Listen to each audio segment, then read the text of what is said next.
आवास विकास कॉलोनी बोदला स्थित सेक्टर 5 में अजय शर्मा जी ने 7 दिन की भागवत कथा का आयोजन कराया।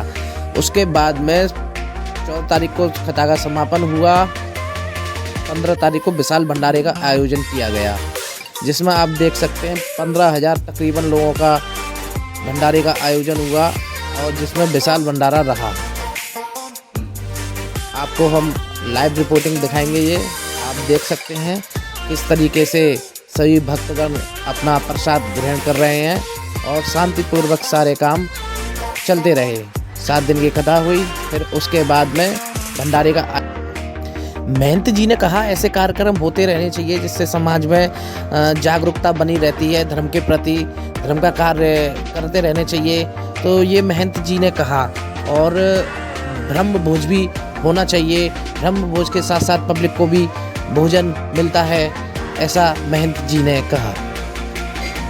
पर भागवत के लिए भागवत के बाद यहाँ पर जैसे प्रसाद वितरण का कार्यक्रम है और दूर दूर से लोग यहाँ पर भागवत का प्रसाद लेने के लिए आए हैं और बहुत लोग यहाँ पे श्रद्धा के साथ प्रसाद वितरण भी कर रहे हैं और हर किसी के लिए यहाँ पर द्वार खोल के यहाँ पे स्वागत किया जा रहा है और सभी लोग यहाँ पे सेवा भाव से प्रसाद वितरण का कार्यक्रम कर रहे हैं। और जिला महामंत्री हूँ महिला मोर्चा से बीजेपी की। क्या कार्यक्रम हो रहा है? ये कार्यक्रम भागवत कथा रखी गई है हमारे अजय शर्मा जी के यहाँ पर, तो आज उसका समापन है, तो उसी के कार्यक्रम में हम भी यहाँ पर आए हैं।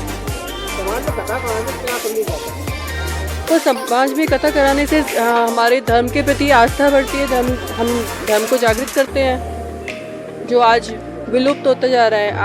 आजकल के जो संस्कार हैं वो विलुप्त होते आ रहे हैं। तो धर्म इसी तरह से आगे बढ़ेगा जब कथा चलेंगी, जब लोग सुनेंगे तो आगे हमारी धर्म की संस्कृति का विचार होगा। युवाओं के लिए संदेश यही है कि अगर कहीं भी कोई कथा हो रही है, भागवत हो रही है, थोड़ी सी बात ज़रूर सुने। हो सकता है कि शायद जो आजकल मन में विकार होते हैं तो थोड़ा उनमें चेंज आए।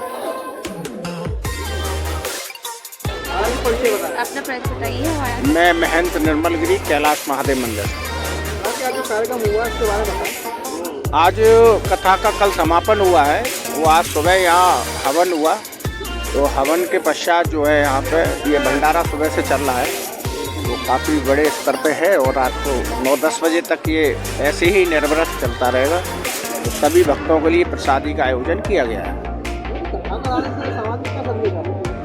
समाज में कथा करवाने से एक समरसता का बहुत बड़ा संदेश जाता है। श्रीमद् भागवत हमें एक जीवन पद्धति सिखाती है, एक समरसता का संदेश देती है। हमें भाईचारे से कैसा रहना चाहिए, हमें परिवार में कुटुंब प्रबोधन कैसे करना चाहिए। जो परिवारों में आजकल विघटन हो रहे हैं, 4 बेटे चारों अलग अलग दिशाओं में जा रहे हैं, तो उस कुटुंब प्रबोधन का अगर सही कोई मार्गदर्शक है तो वो है श्रीमद् गीता, श्रीमद् भागवत। तो इससे बहुत सारे लाभ हैं। जीवन में पुण्य तो मिलता ही मिलता है, बाकी परिवार को व्यवस्थित करने की इससे बड़ा कोई वो नहीं है।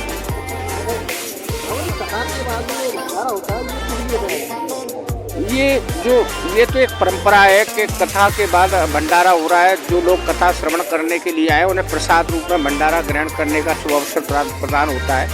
कथा में ये ब्रह्म भोज का बहुत बड़ा महत्व है और ब्रह्म भोज तो होता ही होता है, शाम बाकी जनता के लिए भी एक प्रसाद का प्रबंध किया जाता है। तो ये भी एक समरसता का बहुत बड़ा वो है प्रतीक कि इतनी संख्या में लोग भोजन करते हैं, प्रसाद ही लेते हैं।